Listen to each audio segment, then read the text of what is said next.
बतझरायाव BTR सरकारनि थुलुंगा होनायजों आरो समग्र शिक्षा बिथांखिनि गेजेरजों देहायारि लोरबांथि सुबुंफोरनो साखा खबथाम साइकेल आरो खोमानि मेसिन रानदों।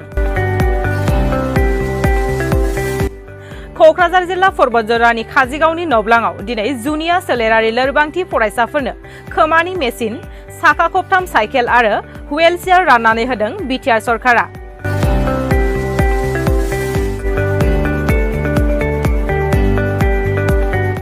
बिटिसिनि मानगोनां चिफ प्रमद बर' सारनि दैदेननायाव जोंनि सरकारा जोंनि ओनसोलाव बिटिसि ओनसोलाव जेसेबांफोर माने फिजिकेल चेलेन्ज नोरजिया मानसिफोर दं,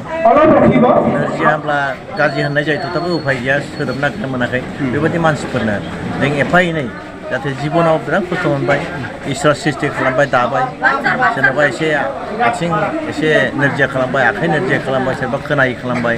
बेबायदि मानि थाखाय जादों बे इसोरनि मिथिगौ। थेवब्लाबो बे मानसिफ्रा जाहाथे संसाराव थांनानै थानो हायो, जेसेबां सम्भब बिसोर थांना थायो, बेनि थाखाय सहाय खालामनो जों बिटिआर सरकारा जोंनि चिफ सारा बेखौ दायथ' लानानै मोनसे सेंसन होदों बिटिसि डिपार्टमेन्टनिफ्राय, आरो बेखौनो जों बेवहाय रानफैदों। जों बेवहाय नुदों सासे हिनजावसा, बे आखाइयानो गैया, थेवबो लिरै लिरै बोरै खायदा खालाम लिरनानै बे मा दिनै हायार सेकेन्डारि फाइनाल इयार, निस्सय एबार फाइनाल इयार परीक्षा। आरो सासे हौवासा, बेबो बिराद खस्थ', सोलिनो हाया, आखाइया थिग दं खिन्थु आथिङा थाबायनो हाया, बेयो बिए थार्ड इयाराव दं। दा बेबायदि मानसिखौ जों सरकारा जुदि सहाय होनो हायोब्ला, सरकारनाव सोरबा बेक्तिगत सहाय खालामनो हायोब्ला बिसोर जिबनाव आवगायलांनो हागोन आरो। ओंखायनो बेखौ सिन्था खालामनानै जोंनि चिफ सारा बे जिनिसखौ नायदों, जाहाथे जोंनि गेजेराव बयबो जाय जेरै रोंगौ बेखौ माने एसे सुबिदा मोनो, बेजों थांनानै थानाय लामाखौ खालामनानै लानो हायो, लेखा गोरों जानानै बायदिसिना जानानै, सोरबा जेनेबा लेखा रोङि, लेखा फरायै मानसियाबो जेनेबा हाथायाव